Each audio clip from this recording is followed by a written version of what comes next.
أشهد أن لا إله إلا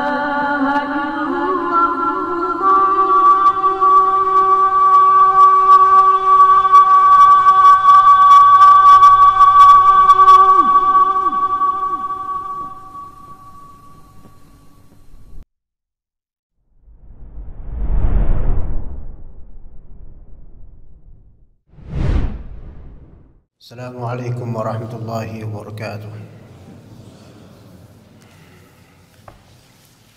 إن الحمد لله نحمده ونستعينه ونستغفره ونعوذ بالله من شرور أنفسنا ومن سيئات أعمالنا. من يهده الله فلا مضل له ومن يضلل فلا هادي له.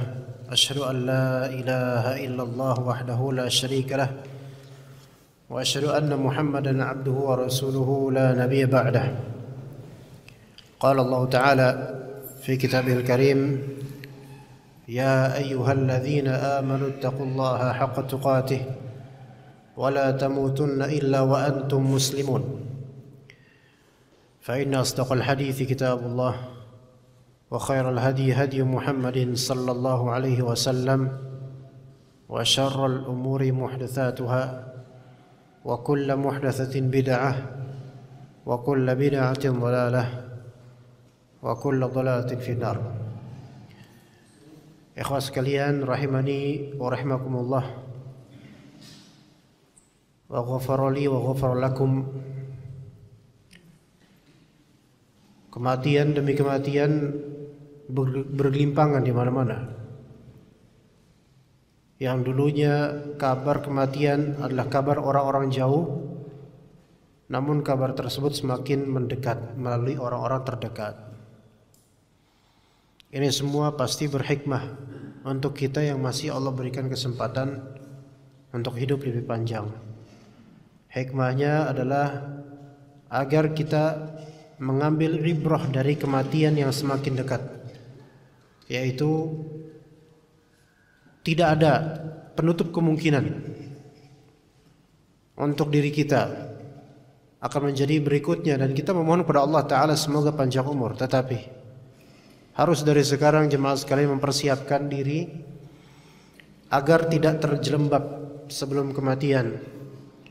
Di antara bekal yang paling diutamakan untuk seorang muslim adalah bekal akidah yang benar dan tauhid yang kuat sebelum menghadapi pemutus kelezatan ini, agar nafasnya berakhir dengan nafas tauhid, agar kalimat terakhirnya semoga la ilaha illallah, agar wafat dalam keadaan husnul khatimah, dan agar bisa dimudahkan oleh Allah Ta'ala menjawab pertanyaan-pertanyaan kubur, yaitu fitnah kubur. Man rabbuk, man nabiyuk, ma dinuk, yang itu merupakan intisari jawaban dari pertanyaan tersebut, merupakan intisari dari kebagaimanaan kita selama hidup ini.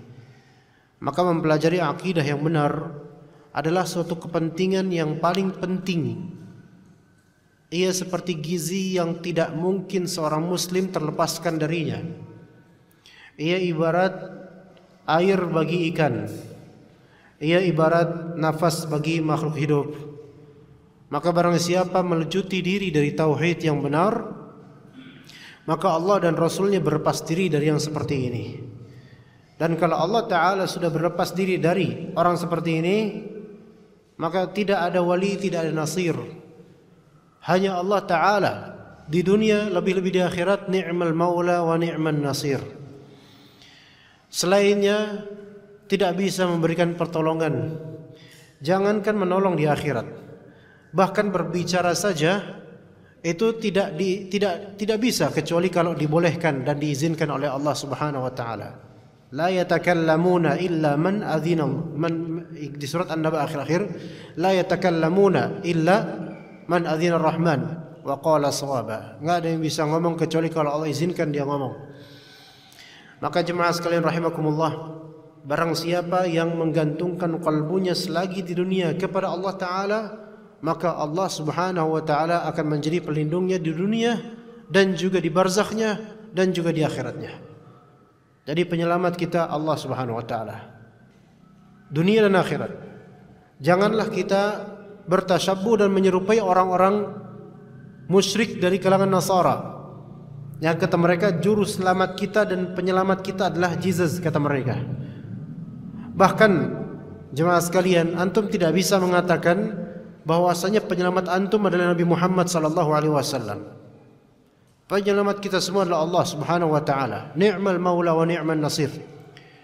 Kenapa kita katakan bahwasanya penyelamat kita di akhirat bukanlah Nabi Muhammad SAW, padahal beliau bisa memberi syafaat dengan izin Allah? Iya, bisa. Tetapi itu semua tergantung pada Allah Ta'ala. Syafaat itu tidak akan terwujudkan kecuali dengan izin Allah Ta'ala dan ridhonya. Maka semua kembali kepada Allah Subhanahu wa Ta'ala. Bahkan suatu ketika Nabi Muhammad SAW berteriak dan berkata kepada seluruh keluarganya, "Wahai Fatimah, wahai fulan, wahai fulan, wahai fulan, aku tidak bisa menolongmu, nggak bisa menolongmu, nggak bisa menjadi penolong Rasulullah SAW." Dan di antara hal yang banyak di antara kaum muslimin di zaman sekarang, dari zaman dulu sampai sekarang, memohon kepada Rasulullah SAW setelah wafat beliau alaihi salatu wassalam. Baik di kuburan keramat, di kuburan keturunan-keturunan dari Ahlul Bait, di kuburan orang-orang yang dianggap soleh, atau di tempat-tempat tertentu. Ya Rasulullah, berikan kami syafaat, berikan kami syafaat. Betul, kelak Allah Ta'ala izinkan Rasulullah untuk memberikan syafaat pada orang-orang yang Allah ridhoi. Betul. Tetapi tidak sekarang mintanya, jemaah sekalian. Sekarang ini urusannya bukan minta sama Rasulullah SAW. Sekarang kita urusannya tawakal kepada Allah dan minta kepada Allah. Ud'uni astajib lakum. Sekarang seperti itu. Maka jangan kita bercontoh kepada orang-orang yang tidak memiliki ilmu kemudian beramal tanpa ilmu. Mereka memohon-mohon kepada Rasulullah SAW, bertawasul kepada beliau setelah wafat beliau, dan memang beliau telah wafat. Bahkan lebih rendah dari beliau itu para ulama atau orang-orang yang dianggap soleh, bertawasul kepada mereka, meminta syafaat kepada mereka, bahkan sampai kemudian ke ranah syirik akbar, meminta hal-hal yang hanya Allah lah yang pantas dimintakan dengannya. Maka jemaah sekalian rahimakumullah, kita akan mempelajari suatu permasalahan insyaallah di malam hari ini, permasalahan berkaitan dengan minta diruqyah.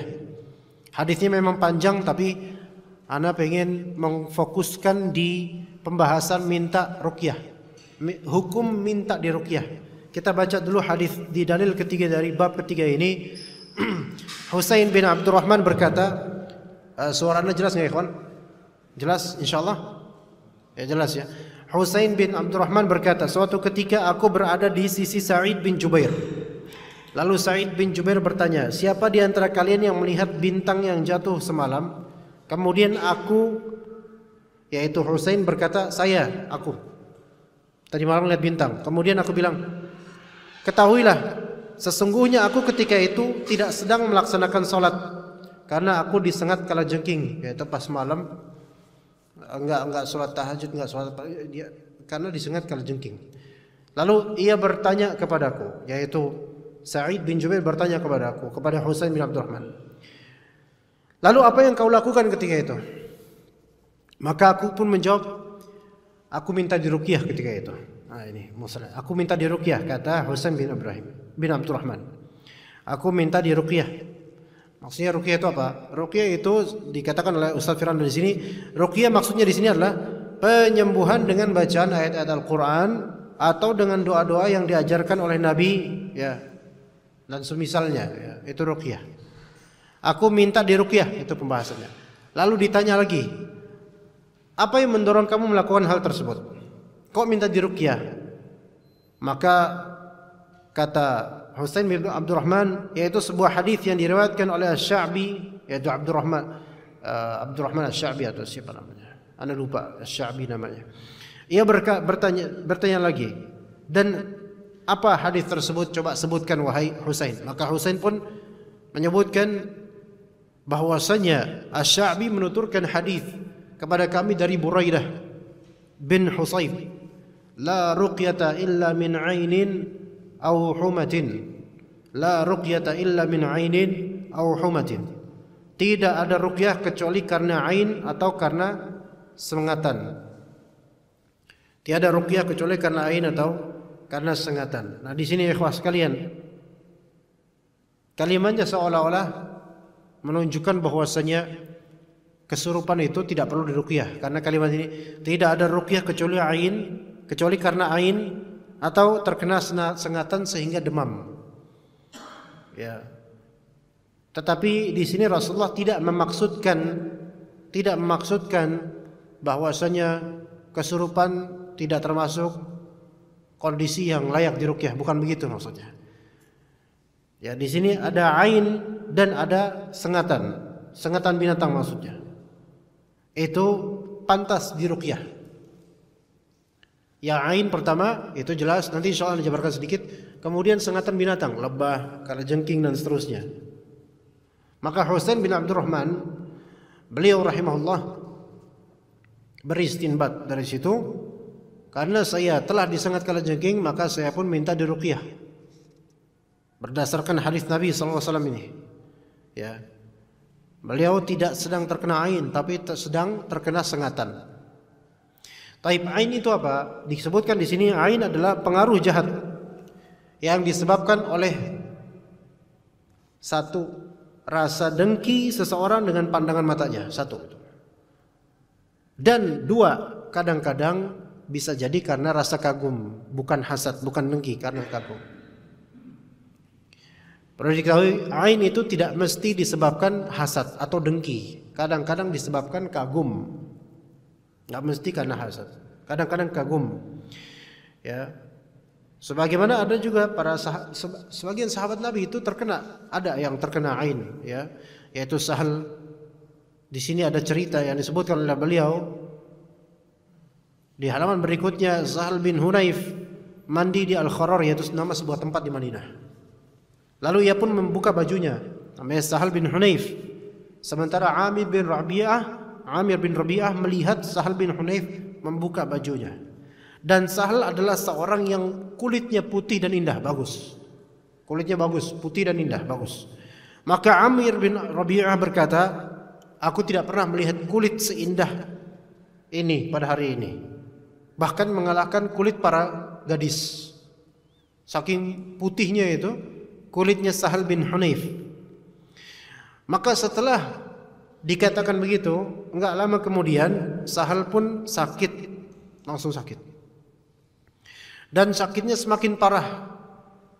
Lalu dikabarkan kepada Nabi SAW bahwa Sahal ini sakit dan ia tidak bisa berangkat bersama engkau wahai Rasulullah. Maka Nabi SAW pun mendatangi Sahal.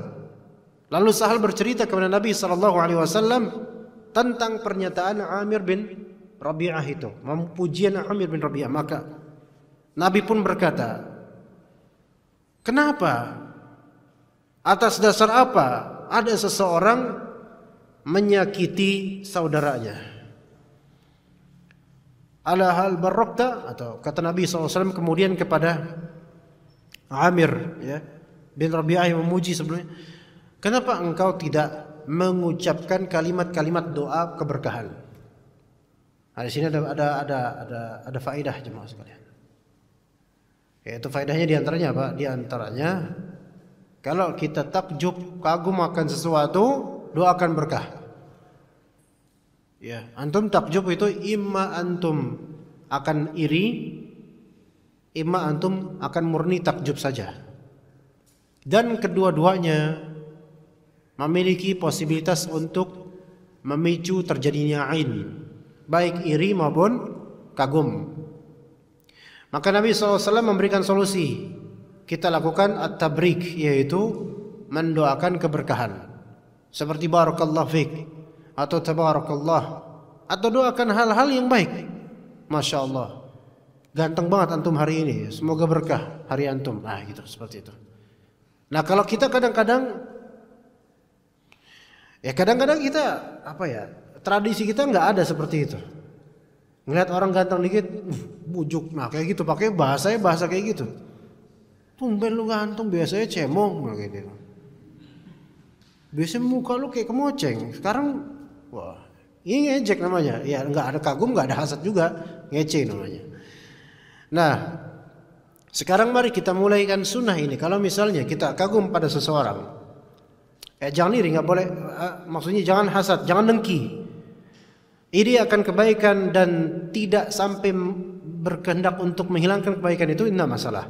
Tapi jangan sampai dengki, menghendaki semoga kebaikan tersebut tercabut darinya. Ini dengki namanya. Ini dosa. Dan dia juga bisa mengirim ma'in. Begitu juga dengan pujian. Maka kemudian Rasulullah SAW berkata, sesungguhnya innal aina haq. Ain itu benar adanya. Tawaddu'lah. Maka berwudulah kamu hai Amir untuk dia, berwudu. Kemudian setelah itu wudulah Amir dan disiramkanlah air bekas wudunya ke Sahal. Maka Sahal pun kemudian sembuh seketika, gitu. Lah kita ini baru kenal hal kayak gini sekarang. Baru ngerti tentang ain. Terutama beberapa gadis remaja. Sebagian gadis remaja mengalami depresi, sakit. Dan yang terjadi biasanya gadis-gadis yang cantik. Biasanya, yang jelek nggak ada yang ngainin, nggak ada, jelek-jelek aja sendiri gitu kan. Biasanya yang cantik. Iya. Imma ada yang dengki, imma ada yang kagum dan tidak mendoakan kebaikan buat dia. Begitu. Ya. Maka perlu betul-betul diperhatikan nih yang punya anak gadis, ya. Dijaga. Kalau bisa pakai cadar alhamdulillah. Lebih baik daripada dibuka wajahnya kemudian terlihat kecantikan untuk semua orang kemudian dipuji dan seterusnya. Tapi Ustaz, kita lihat artis-artis banyak tuh atau Instagram, tokoh Instagram apa istilahnya tuh? Selebgram. Nah, selebgram tuh banyak tuh yang memamerin kecantikannya dan seterusnya. Mereka enggak depresi, tapi mereka terkena azab sebelum diazab. Azabnya apa? Istidraj.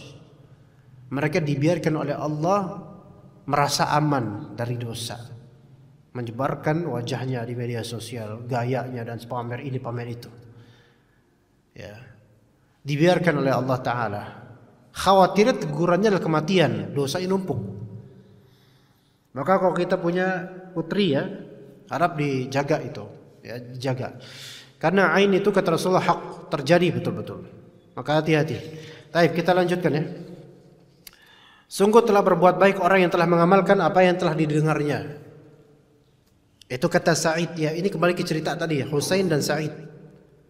Kan tadi ceritanya Husain enggak sholat malam karena apa? Bengkak, demam gara-gara digigit kalajengking, disengat kalajengking. Ya. Dan Husain kemudian minta seseorang untuk Husain bin Abdurrahman minta seseorang untuk meruqyahnya, minta diruqyah.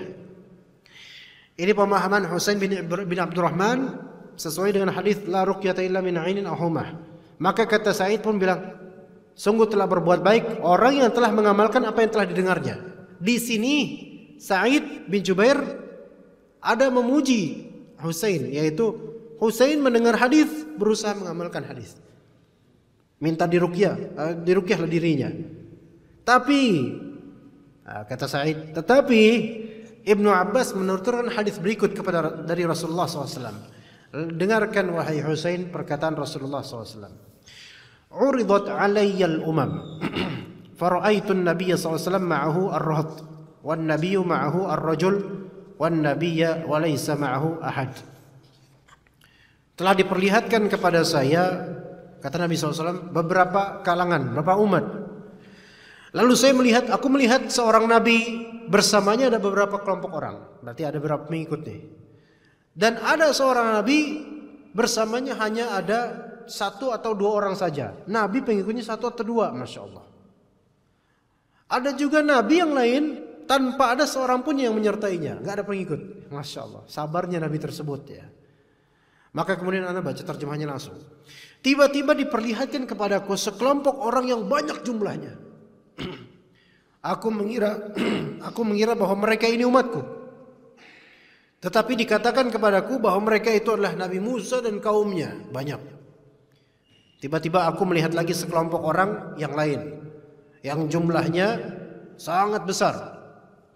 Maka dikatakan kepadaku, mereka itu adalah umatmu. Wahai Muhammad, mereka itu adalah umatmu. Dan bersama mereka ada 70.000 orang yang masuk surga tanpa hisab dan tanpa ada siksaan terlebih dahulu. Ini para ulama berselisih pendapat mengenai pembatasan apakah murni 70.000 tok, sementara ada hadis lain yang menyebutkan 70.000 ini akan membawa 70.000 lagi dari orang-orang.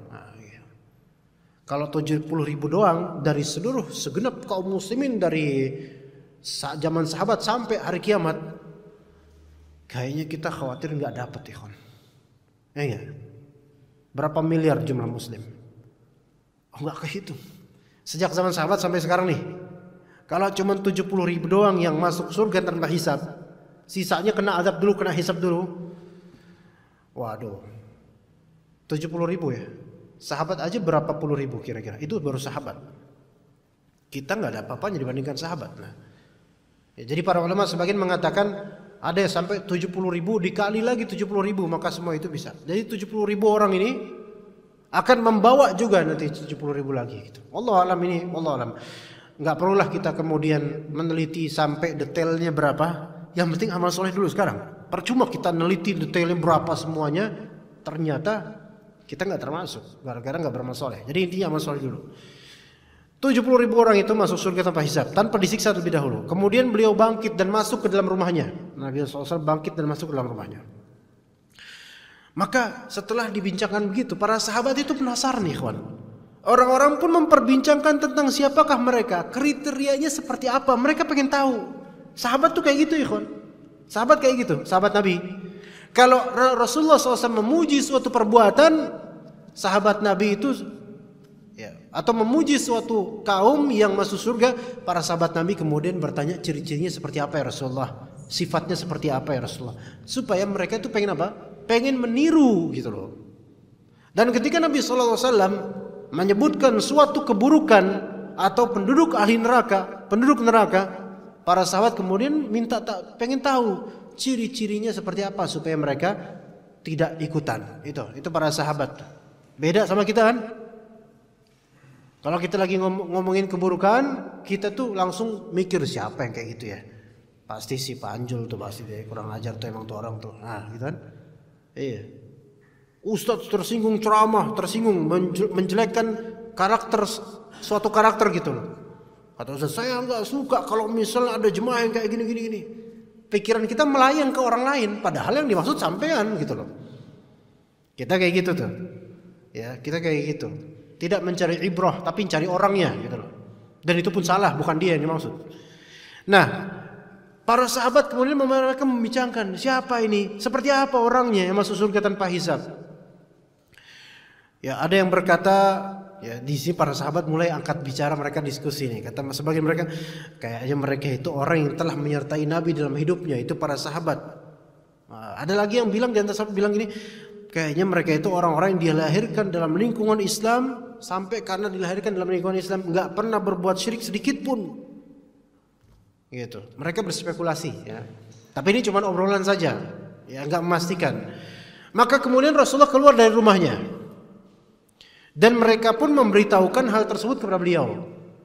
Pengen tahu ya Rasulullah siapa sih? Kayak gimana sih karakter orangnya? Maka kata Nabi SAW, ingat nih ada berapa karakter? 3 karakter. Humul ladzina la yastarqun. Ada 4 karakter.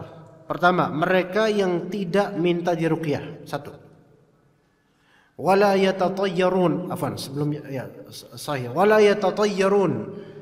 Mereka tidak berbuat tatayyur.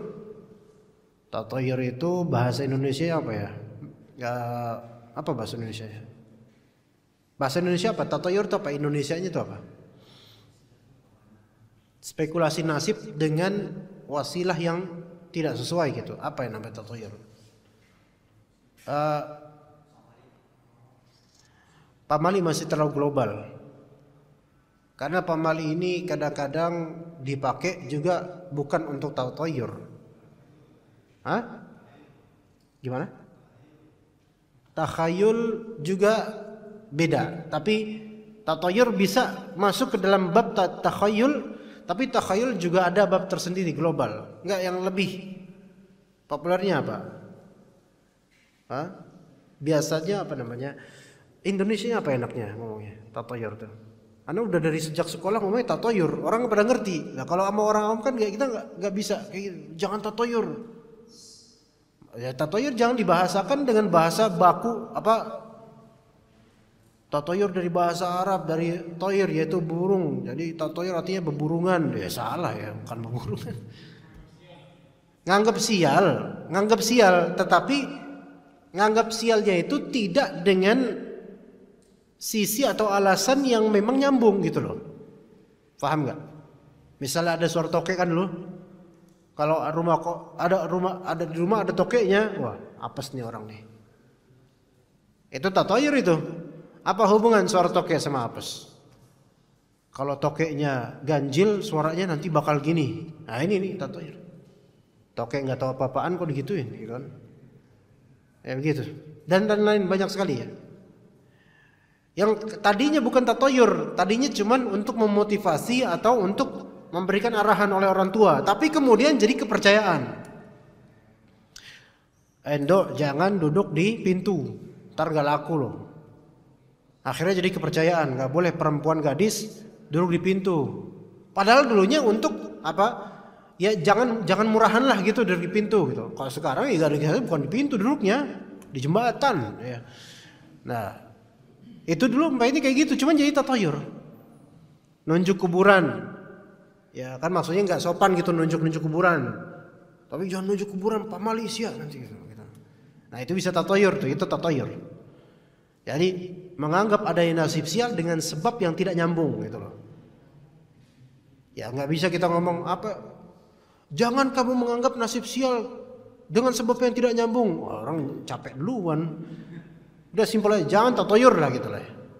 Ya gitu. Dan seterusnya banyaklah kalau ada kamus tatayur tuh banyak di Indonesia tuh. Ya, ensiklopedia tatayur Indonesia, ETI, ya, ensiklopedia tatayur Indonesia. Bikin tuh bukunya mas. So laku tuh. Ya. Nah mereka yang pertama tidak minta diruqyah. Kedua tidak bersikap tatayur. Ketiga layak tahun, tidak mengobati dengan cara menempelkan besi panas dengan cara kai. Yang keempat wa ala rabbihim yatawakkalun, mereka tawakal kepada Allah Subhanahu wa taala. Maka ketika Rasulullah menyebutkan 4 karakter ini, faqama Ukasyah bin Mihsan. Ukasyah kemudian berdiri. Kemudian berkata kepada Nabi SAW, "Ud'ullaha an yaj'alani minhum." Ya Rasulullah, doakan saya dong supaya saya menjadi orang yang dimaksud di antara orang itu, di antara orang yang masuk surga tanpa hisab. Maka kata Nabi SAW, anta minhum, kamu termasuk dari mereka. Maka ini menunjukkan bahwa Ukasyah termasuk sahabat yang insya Allah dia jamin masuk surga. Ya begitu. Kemudian thumma qala rajulun akhar, thumma qama rajulun akhar. Kemudian berdiri pria lain dan berkata, ud'ullaha ayyan ja'alani minhum. Ya Rasulullah, doakan saya juga ya Rasulullah. Maka kata Rasulullah, sabaqaka biha Ukasyah. Ukasyah itu telah mendahuluimu. Kamu enggak dapat, enggak dipastikan, enggak didoakan. Nah, kita akan mempelajari ikhwah sekalian rahimakumullah.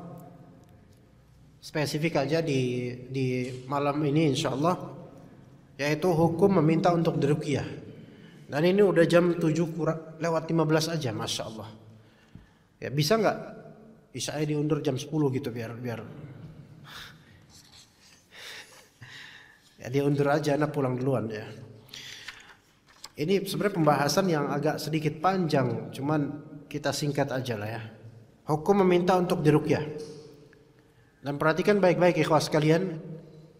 Hadis tadi menunjukkan minta diruqyah zahirnya membuat kita tidak termasuk orang yang masuk surga tanpa hisab.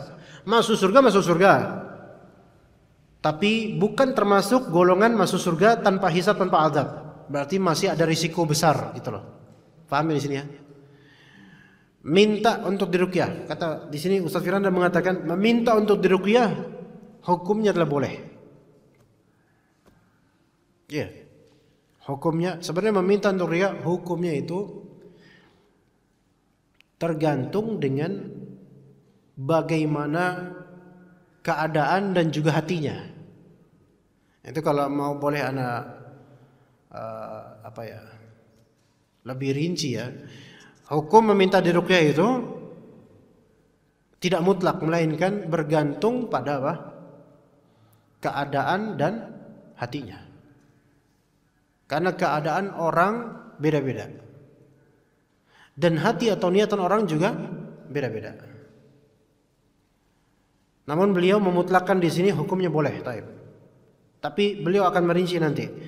Namun meskipun boleh, meminta untuk diruqyah ini bisa mengurangi kemurnian tauhid. Kenapa? Karena termasuk bentuk meminta kepada makhluk. Jadi tauhidnya enggak semurni sebelumnya. Karena dia minta kepada makhluk, merasa butuh pada makhluk, maka berkurang sedikit tauhidnya. Di sisi lain, ketergantungan hati orang yang diruqyah dengan peruqyah sangat besar. Nah ini kalau misalnya ada yang seperti ini banyak. Bergantungnya hati kepada peruqyah. Hal ini mengurangi kesempurnaan tawakal, bahkan bisa menjadi syirik kecil. Walaupun dalam bab ruqyah, ya dalam bab ruqyah terjadi kesyirikan, bisa terjadi pada diri pasien ruqyah. Bisa. Misal antum mengalami sakit, sering kesurupan dan seterusnya. Kemudian ana adalah seorang peruqyah handal internasional, go internasional khalas. Channel YouTube ana isinya ruqyah semua. Isinya orang kesurupan semua channel YouTube ana. Ya, misalnya. Ya. Antum nggak bisa hidup tanpa ana sekarang. Kenapa? Karena dikit-dikit antum komplain karena ya Ustaz, ana gini Ustaz, ana gini. Oh, tiap hari WhatsAppin ana. Ana blokir, antum ganti pakai nomor lain. Ya, lama-lama yang stres ana ini kalau udah kayak gini. Sebagian dari orang seperti itu sikapnya. Selalu tolong dokter sembuhin tak gitu. Ustaz ini bilang ana nggak bisa sembuhin, ana cuma ikhtiar doang, doain, ana cuma bacain doang, khalas. Kesembuhan di tangan Allah Taala. Betul Ustaz, ana tahu Ustaz, tapi kok ana nggak sembuh-sembuh Ustaz, tolong dong Ustaz. Nah ini nih. Hatinya bergantung pada Allah, bergantung pada peruqyah. Ini syirik kecil. Kalau dia menganggap memang Allah lah yang menyembuhkan. Kalau dia menganggap ini Ustadz ini punya kelebihan tersendiri yang bukan dari Allah Ta'ala, syirik besar ini, keluar dari Islam, bahaya. Dan syaitan itu menghembuskan seseorang supaya tawakal pada makhluk. Pertama-tama, ya masih biarin aja dia berakidah, Allah yang menyembuhkan, biarin. Yang penting buat dia itu syirik kecil dulu, bergantung pada peruqyah gitu dulu. Nah nanti kalau udah lama-lama, ternyata peruqyahnya terus melayani dan meladeni, lama-lama apa? Akhirnya dia ini menganggap bahwa peruqyah ini punya kekeramatan dan independen dalam masalah menyembuhkan, masalah ini, masalah itu. Itu, ya. Jadi kadang-kadang itu setan menyerupi seseorang itu bukan semata-mata untuk menyakiti orang itu, tapi untuk supaya menyesatkan dia supaya semakin bertawakal pada peruqyah. Begitu ya kawan. Maka di sini harus kita cermati tipu daya dari setan. Terutama menjangkiti beberapa perempuan yang lebih sering kesurupan. Ya. Nah, sampai setan aja kadang-kadang ada yang muak dengan orang-orang yang bertawakal kepada selain Allah. Setan aja muak tuh melihatnya. Ini orang kasihan, bahlul banget gitu kata setan. Ada cerita dengan sanad dari teman ana, ya lulusan Jember, ya. Udah jadi ustadz sekarang di Sumatera. Dia bercerita dengan sanadnya dari ustadznya. Ya, insya Allah bersambung mutasil thiqah semua insya Allah. Sanadnya sahih. Diceritakan ada sepasang suami istri. Istrinya kesurupan. Lebih sering kayak gitu memang kejadian istrinya kesurupan. Kalau suami kesurupan jarang. Istrinya kesurupan. Kemudian ngadu tuh suaminya ke ustadz. Ada ustadz fulan gitu. Akhirnya ustadznya datang kan? Ustadznya datang kemudian ustadznya nggak meruqyah. tapi menanamkan tauhid, poin-poin tawakal yang benar. Misalnya bilang, Pak, saya di sini nggak meruqyah. Kasus-kasus seperti ini insya Allah kecil, mudah. Sampai cukup minta sama Allah, tawakal sama Allah, sampai bacain doa-doa dan seterusnya. Nggak usah panggil-panggil peruqyah maupun ustadz lagi. Bismillah, minta sama Allah, Pak. Oh iya, kata bapaknya itu. Ustadz pulang. Besok malamnya istrinya kesurupan lagi. Kan biasa gitu, biasa malam-malam tuh online-nya setan itu. Nah, kemudian akhirnya apa? Bapaknya nelpon ustadz lagi. Ngapain nelpon ustadz? Pengen minta diruqyah itu. Tolong dong ruqyah, pengen gitu. Setan yang ada di istrinya itu kemudian marah. Dasar bodoh, suami bodoh. Kan udah ustadz bilang tawakal sama Allah. Kata setannya, udahlah saya keluar aja. Dasar bodoh banget manusia. Keluar setannya habis itu. Setan aja empet sama orang ini gitu loh. Ya, karena ada kalanya gangguan setan tuh kecil.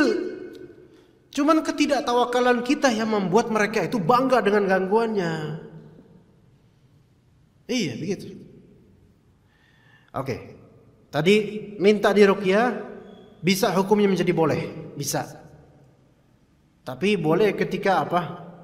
Memang betul-betul dibutuhkan sekali dan dia nggak bisa sendiri, gitu loh.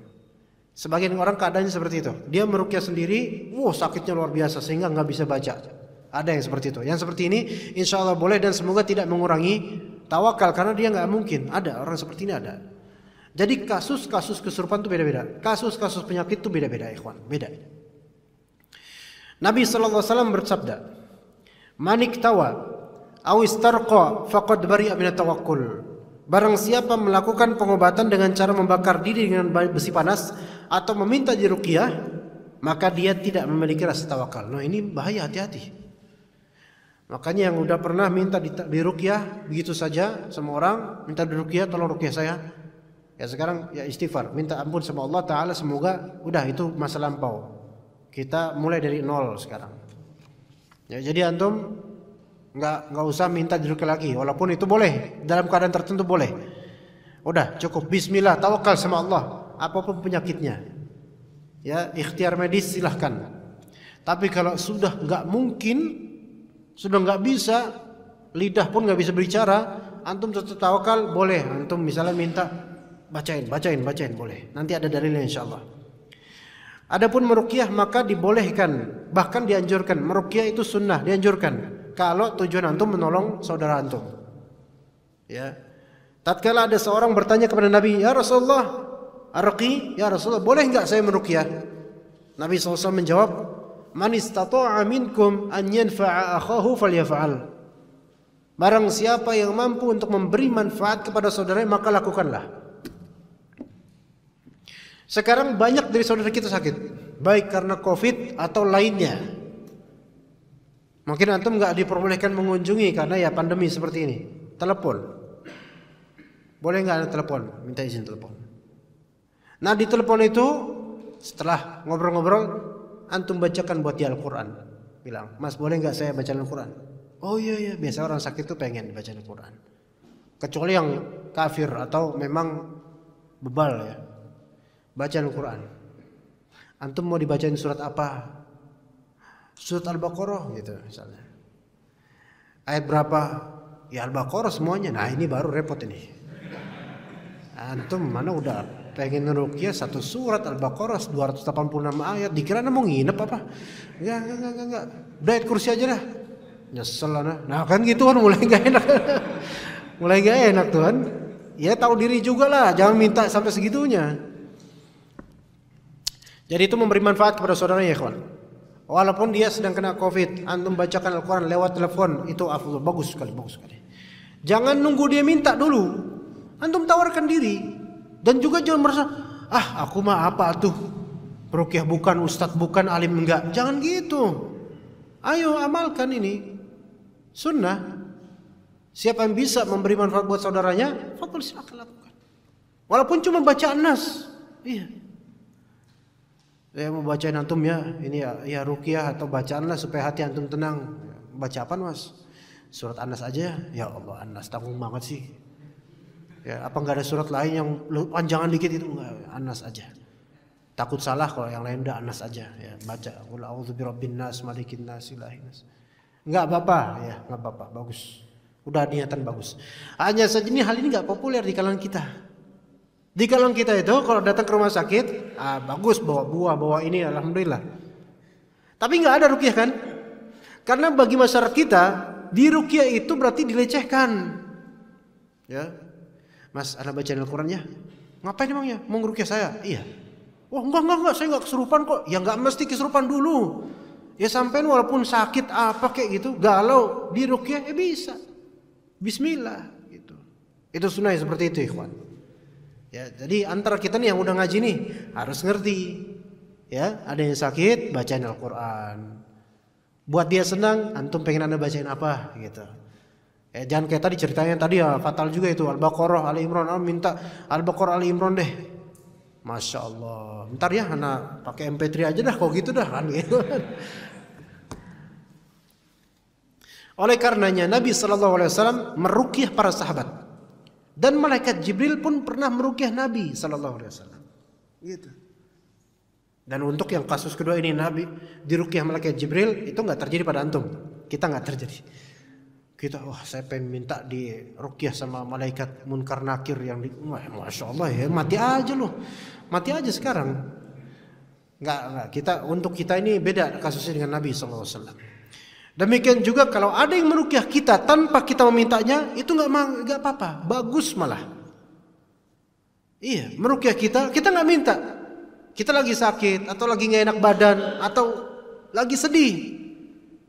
Ngapa lu sedih? Muka kok kelipet gitu, kayak dompetnya. Gimana ya mikirin jodoh gak datang-datang. Ya, Anda baca Al-Quran lah. Terima aja. Yang baca Al-Quran. Emang dikira anak kesurupan apa? Santet apa? Ya, enggak. Di ruqyah dibaca Al-Quran itu bukan diremehkan. Justru saudara antum memuliakan antum. Udahlah ganti yang masa-masa lampau tuh, kalau galau bawa pakai gitar genjreng-genjreng, enggak, sekarang ganti galau ganti ruqyah. Imma langsung seger, oh ya cerah, atau imma kesurupan. Nah itu bisa tuh terjadi tuh ya. Pertanyaan, bagaimana jika seorang ayah meminta ruqyah kepada anaknya? Apakah ini mengurangi kesempurnaan tawakalnya? Nah, bagaimana kalau seorang ayah sudah tua ya, minta anaknya untuk meruqyah dirinya, membacakan dirinya Al-Quran. Ini mengurangi kesempurnaan tawakal atau enggak? Lihat. Kita harus mengenal, kata beliau, kita harus mengenal illah atau sebab kenapa meminta orang lain untuk meruqyah bisa mengurangi kesempurnaan tawakal. Karena hal tersebut adalah bentuk meminta-minta kepada orang lain yang melazimkan kita merasa rendah di hadapannya. Gitu kan?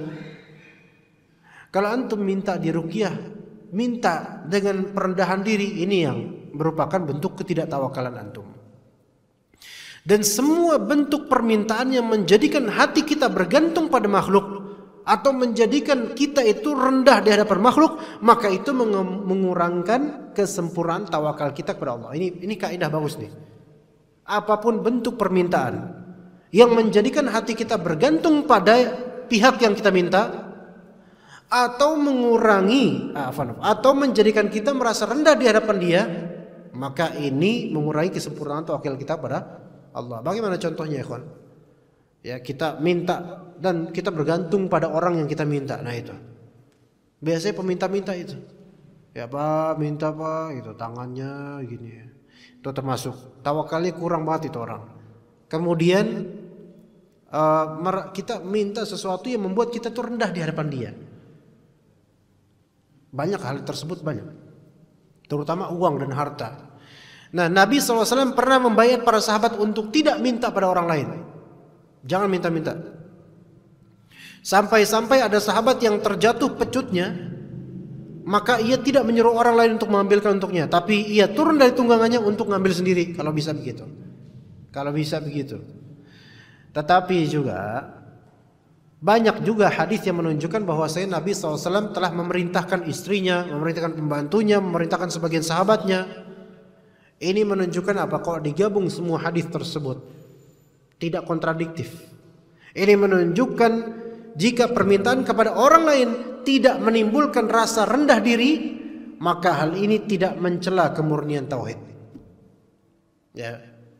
Kalau itu tidak membuat antum rendah diri, ya, nggak masalah. Kayak misalnya nih, Sennheiser ini misalnya kegeser, jatuh. Mas tolong ambilin mas. Nah, itu kan nggak merendahkan anda. Nah, ini nggak masalah. Maka kita azan dulu kalau gitu. Ya, tafadhol. Bismillahirrahmanirrahim. Disebutkan oleh beliau hafizallah seperti bos yang memerintah anak buahnya, ayah memerintah anaknya, suami memerintah istrinya, anak meminta kepada bapaknya, istri meminta kepada suaminya dan seterusnya. Itu semua tidak merendahkan pihak yang memerintah atau yang meminta. Oleh karenanya sebagian ulama memandang bahwa meminta ruqyah kepada suami atau istri atau anak atau bapak, orang terdekat, hal itu tidak mengurangi kemurnian tauhid sama sekali. Nah, beda kalau misalnya antum minta sama peruqyah, karena itu orang luar gitu loh. Tapi itu pun hukumnya bisa menjadi boleh kalau memang sangat butuh. Ya. Dikatakan di sini, dilanjutkan saja fatwa Syekh bin Baz yang berpendapat bolehnya meminta diruqyah jika memang benar-benar membutuhkan. Kata beliau, yang maknanya akan tetapi meminta diruqyah tidak menghalangi seseorang termasuk dalam 70.000 orang yang masuk surga tanpa hisab atau azab dan azab. Dan meminta diruqyah jika memang ada keperluan maka tidak mengapa. Nah ini catat Pak. Kalau memang perlu betul-betul, ya, dan boleh mungkin sebagai ihtiyat, kehati-hatian, keperluan di sini maksudnya adalah antum nggak bisa meruqyah mandiri. Imma memang tidak hafal ayat, tidak bisa baca Al-Quran, atau memang kalaupun antum bisa dan baca, maka rasa sakitnya mengalahkan bacaan tersebut. Atau bahkan kalau misalnya baca langsung tiba-tiba kesurupan sehingga syaitan berhasil menguasainya, maka lebih baik diruqyah sama orang lain. Beberapa kasus seperti itu.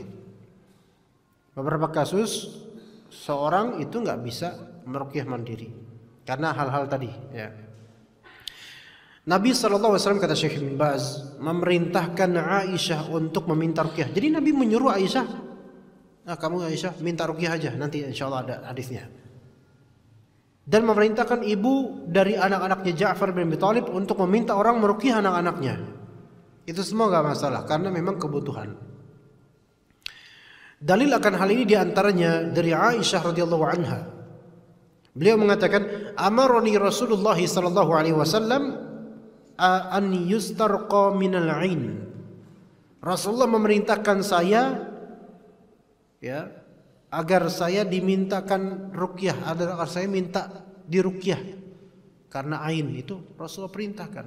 Juga dalam redaksi riwayat Muslim, kata Aisyah radhiyallahu anha, kana Rasulullah sallallahu alaihi wasallam ya'muruni an astarqiya minal ain. Rasulullah sallallahu alaihi wasallam memerintahkan aku agar aku meminta diruqyah gara-gara ain. Ini dalil riwayat Muslim. Makanya benar sebagian ulama mengatakan itu boleh ketika ada kebutuhan.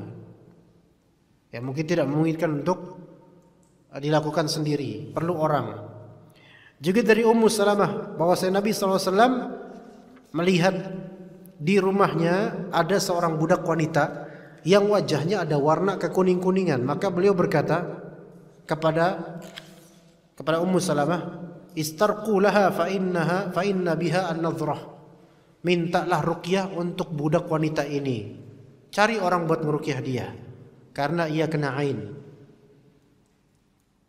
Sebenarnya gampang bagi Rasulullah mengatakan, budak perempuan, kamu ruqyah mandiri, ya kan? Iya. Tapi mungkin Rasulullah SAW mungkin melihat budak perempuan ini mungkin tidak bisa ruqyah mandiri atau semisalnya. Maka diperbolehkan bagi kita untuk merekomendasi, antum minta diruqyah aja sama fulan, insyaallah fulan bagus ruqyahnya, itu boleh. Dan itu sesuai dengan bagaimana perbuatan Nabi SAW. Jadi, ya tapi lebih dianjurkan lagi kita mengajarkan orang untuk ruqyah mandiri gitu loh. Jadi kita berusaha untuk bersikap fair dalam berpendapat bagaimana hadis-hadis Nabi digabung. Ya. Misalnya, akhi, antum nih selama ini bermasalah. Ana sarankan antum datang ke Ustadz Fulan.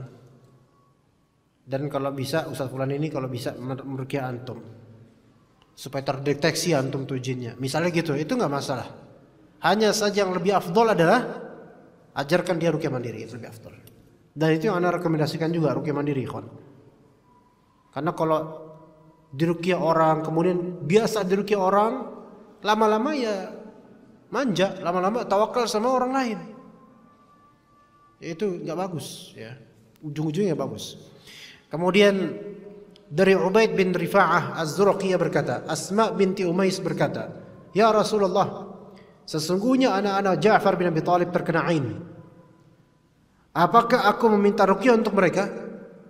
Nabi SAW berkata, "Iya, silahkan, mintakan ruqyah untuk mereka. Kalau ada sesuatu yang mendahului takdir, maka takdir akan didahului oleh ain." Ini kalimat ini maksudnya adalah ain itu saking adanya gitu loh.